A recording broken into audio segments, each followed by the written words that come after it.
Howdy, everybody. Thank you for coming out tonight. It is a great pleasure to get to present to such an august audience as this, because I have presented at lots of various things, and one thing I've noticed is that most audiences don't actually care about the truth of what's being presented. They care about their narrative. They care about hearing the thing they want to hear.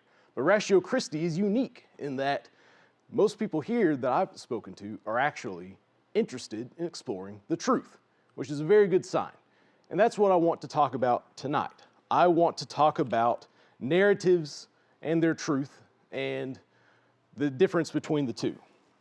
So my goal is to offer a sort of grand vision of apologetics, one that's about countering the narratives that people believe they're a part of and directing them towards the true narrative, which is of the gospel.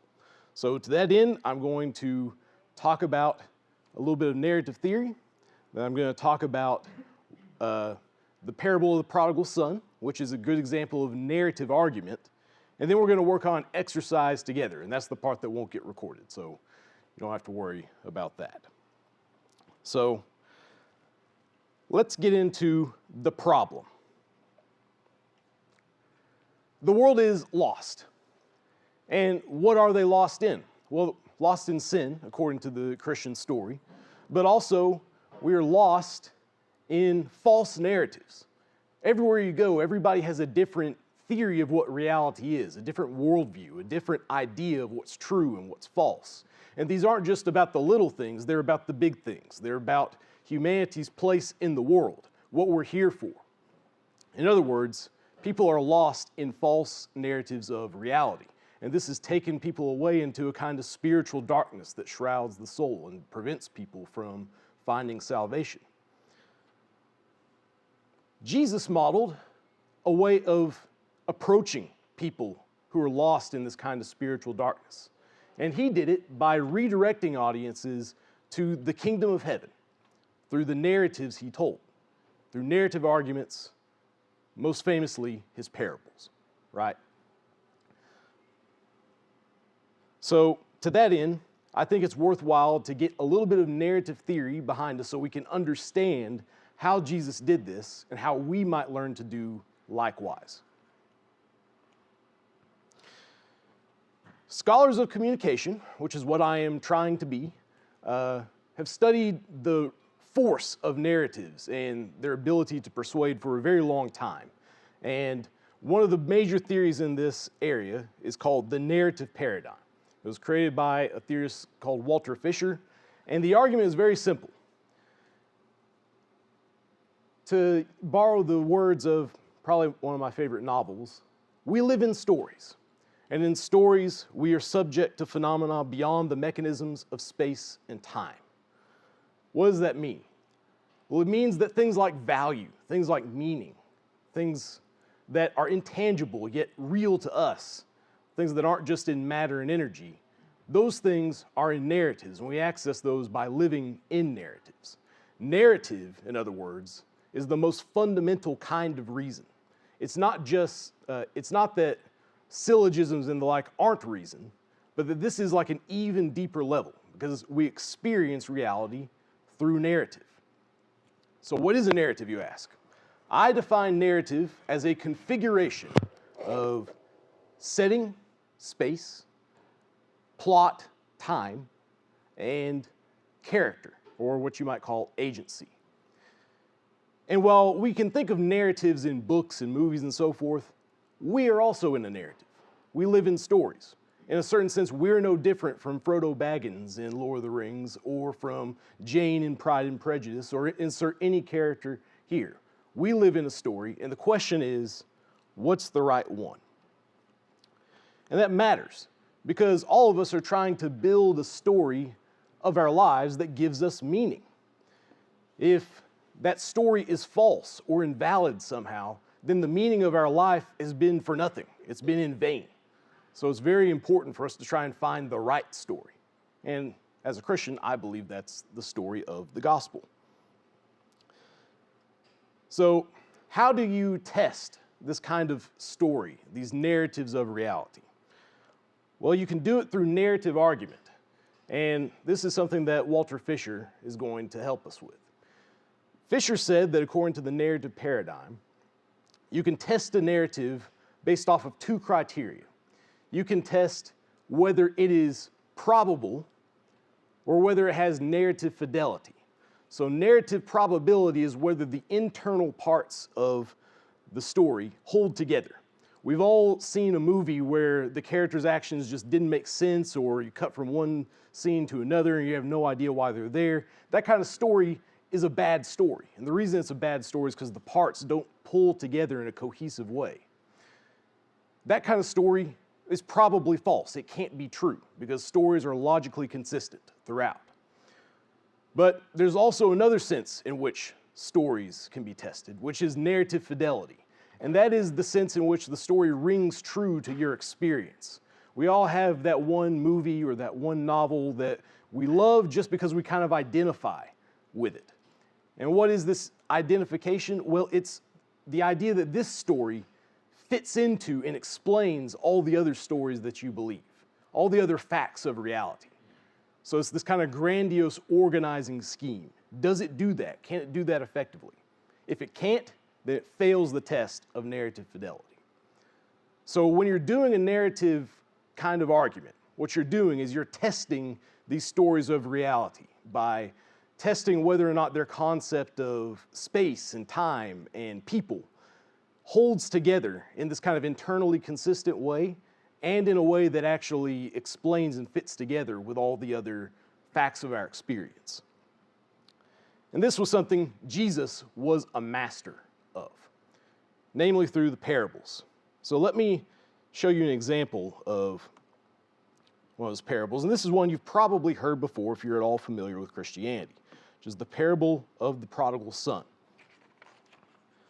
Now, if you're a big Tim Keller fan, then what I'm about to say probably isn't going to be a huge surprise to you, because I'm drawing a little bit on his exegesis of this. But the idea here is that the parable of the prodigal son is not just kind of an abstract thing. It's not like Aesop's fable. It was actually a speech delivered to an audience. If you go back and read that speech, you'll find that he was talking to two kinds of people. He was talking to Pharisees, who were the goody two-shoes churchgoers, and the tax collectors, who were sort of the morally dubious members of society. So Jesus is going to challenge their narrative of reality, their self-conception, through the parable of the prodigal son. And he does this by putting them into the story. So listen to this story and see if you can identify who the characters are here. This is Luke 15. And he said to them, "There was a man who had 2 sons, and the younger of them said to his father, 'Father, give me the share of property that is coming to me.' And he divided his property between them. Not many days later, the younger son gathered all he had and took a journey into a far country. And there he squandered his property in reckless living. And when he had spent everything, a severe famine arose in that country, and he began to be in need. So he went and hired himself out to one of the citizens of that country, who sent him into his fields to feed pigs. And he was longing to be fed with the pods that the pigs ate, and no one gave him anything. But when he came to himself, he said, 'How many of my father's hired servants have more than enough bread, but I perish here with hunger? I will arise and go to my father, and I will say to him, Father, I have sinned against heaven and before you. I am no longer worthy to be called your son. Treat me as one of your hired servants.' And he arose and came to his father. But while he was still a long way off, his father saw him and felt compassion, and ran and embraced and kissed him. And the son said to him, 'Father, I have sinned against heaven and before you. I am no longer worthy to be called your son.' But the father said to his servants, 'Bring quickly the best robe and put it on him, and put a ring on his hand and shoes on his feet, and bring the fattened calf and kill it, and let us eat and celebrate. For this my son was dead and is alive again. He was lost and is found.' And they began to celebrate." Now his older son was in the field, and as he came and drew near to the house, he heard music and dancing. And he called one of the servants and asked what these things meant. And he said to him, "Your brother has come, and your father has killed the fattened calf, because he has received him back safe and sound." But he was angry and refused to go in. His father came out and entreated him, but he answered his father, "Look, these many years I have served you, and I never disobeyed your command. Yet you never gave me a young goat that I might celebrate with my friends. But when this son of yours came, who has devoured your property with prostitutes, you killed the fattened calf for him." And he said to him, "Son, you are always with me, and all that is mine is yours. It was fitting to celebrate and be glad, for this your brother was dead and is alive. He is lost, and he is found." This story is not just a story. He's talking to two groups of people. And those people are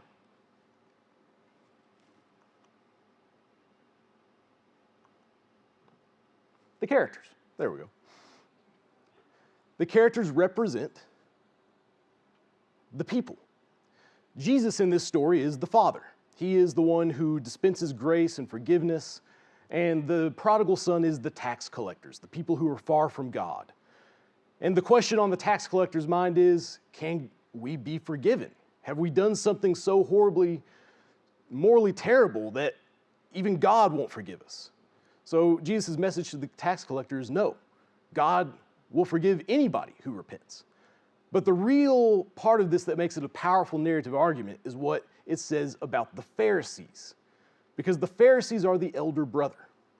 And the Pharisees' whole conception of reality, their whole narrative is that they're the chosen ones of God's people. They're the ones who keep the law. They're the ones that God is going to bless because of their rule keeping. And shockingly, in this story, they're the ones who get left out in the cold. Because Jesus' message to them was that their whole theory of reality was in fact wrong. That God was going to forgive everybody who repents, but no one who stands back in their pride. And that's part of what makes this a kind of narrative of reality, why it makes it a narrative critique. So for us apologists, the call here, I think, is to do as Jesus did. Jesus was trying to counter their whole sense of self, their whole narrative of reality, not merely poke around at one brick or the other. He wanted to bring the whole wall down so they would come and join the gospel narrative. And that's what we need to learn how to do. Because all these other stories of reality, everything outside of Christianity, everything outside the gospel, is a kind of darkness. And the gospel is the path out of that darkness. Or, as John 1:5 put it, the light shines in the darkness, and the darkness has not overcome it.